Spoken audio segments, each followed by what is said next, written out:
Today is Friday, September 17th, and here's today's top news.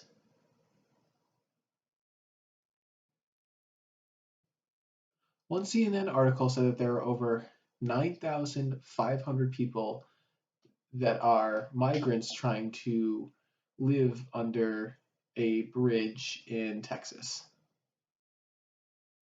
This bridge is in Del Rio, Texas, and most of the people are from Haiti. They're escaping the government coup that happened there recently. CNN said that it's possible that more migrants will be going there within the next few days.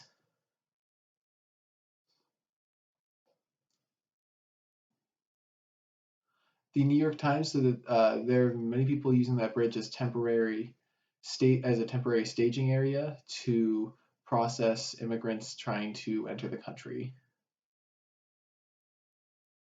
And they're also using that bridge as a way to avoid the hot sun.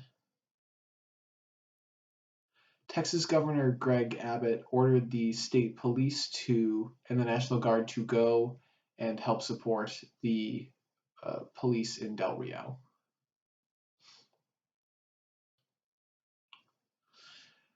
Governor Abbott said that the Biden administration has made a mess of this situation, and if it's this bad, how are they handling the Afghanistan migrant situation?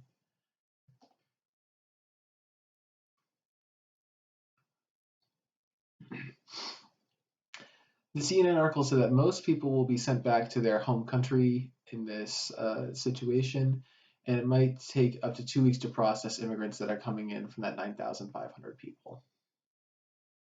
The New York Times said that many of those immigrants have already gone through processing and all of that, and they are now going over to Del Rio, as Del Rio has many immigrants that they're trying to process. General Mark Milley said that he made a secret phone call to one of the Chinese military higher-ups in the final few days of the Trump presidency.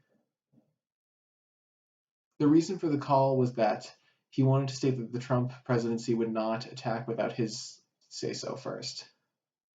And he said if the Trump administration does try to attack, he will inform them.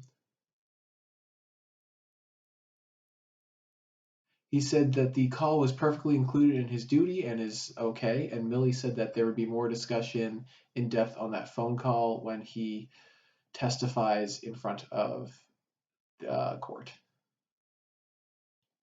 In that call to the Chinese, before that call to the Chinese, no one knew, and he originally released this information in the book titled Peril.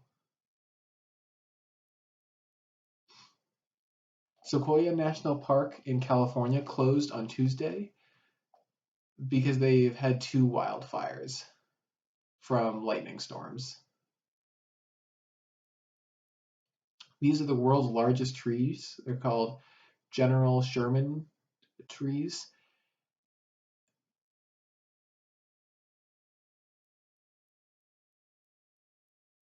And some of the material from that trees can protect the land from fire.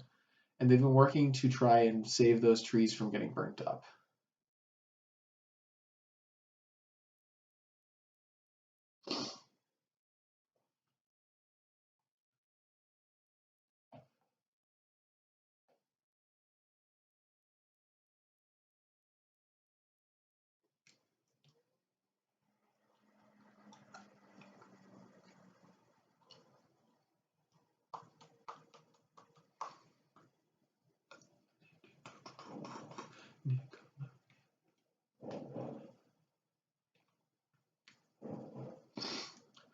One father in Michigan is suing for $1 million. The case is against a school district in Meleketant, Michigan. It's because their 7-year-old daughter the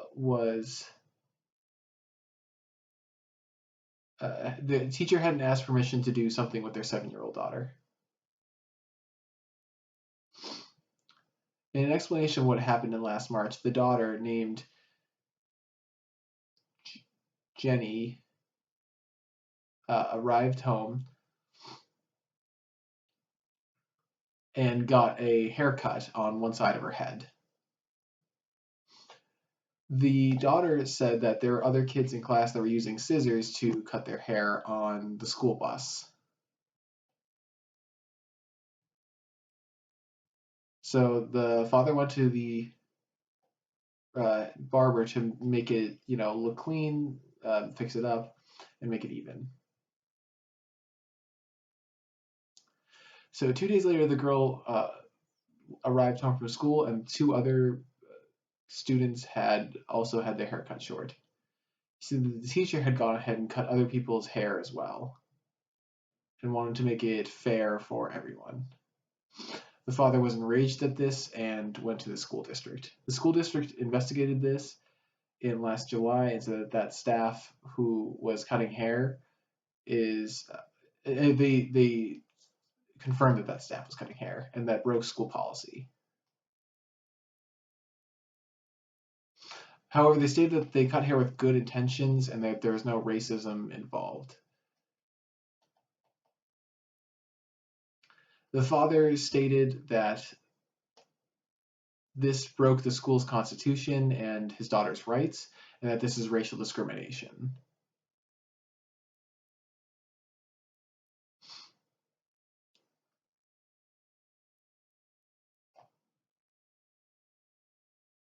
And as a result, he's suing the school. Former President Donald Trump stated that he supports that justice for JW, the people who protested on January 6th. That protest rally is complaining about the federal government and how they're treating the people who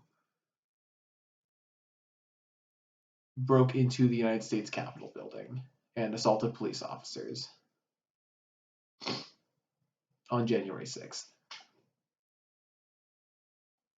Trump said that our hearts and minds are with the people that are being persecuted unfairly with the January 6th protests.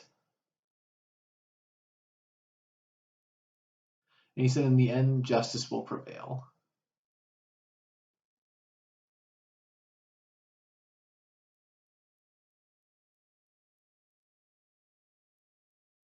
They stated that the area will be gated off and that the government is ready if they need to be called on, along with the National Guard.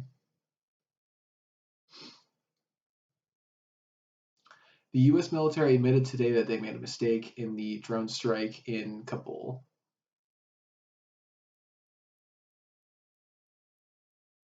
They said the goal was to hit an ISIS terrorist. However, there are many news articles saying that there were 3 civilians and 7 children that died in that drone strike.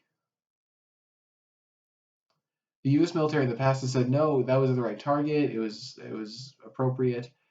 However, there were many bombings in the airport with people getting hurt as they were trying to leave Afghanistan.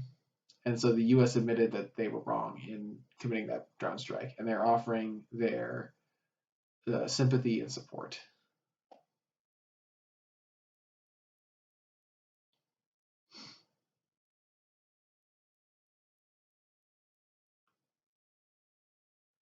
There's a lawyer who worked for a law firm that represented the 2016 Hillary Clinton presidential campaign team.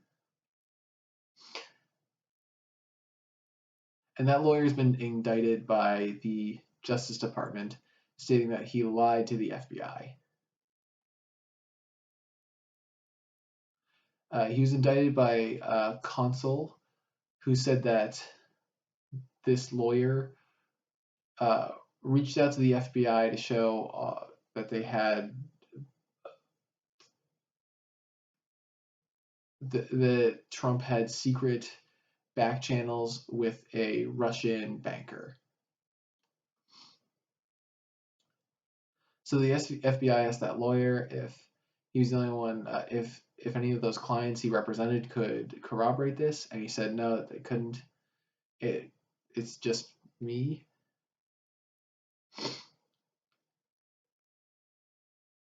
So really, he was working for the Hillary Clinton presidential campaign and was not forthright about that. And here's some updates on the search for Gabby Petito.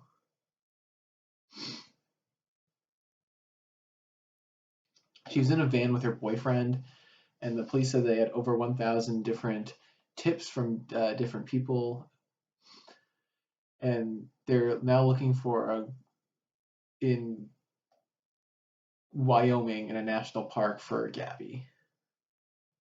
And so now they're looking for the last time that she contacted family, which is like on August 25th.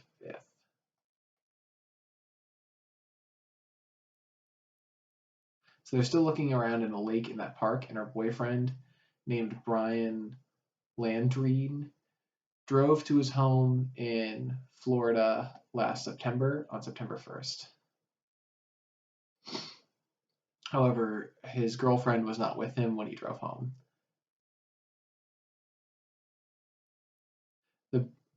He refuses to interview with media or police or contact her family to see where she was last seen. There are many people protesting outside of his family home, requesting that he come out. So it'll be interesting to see if the police can find more information this weekend. That's all the top news for today, and see you next week on Monday, and stay with the light.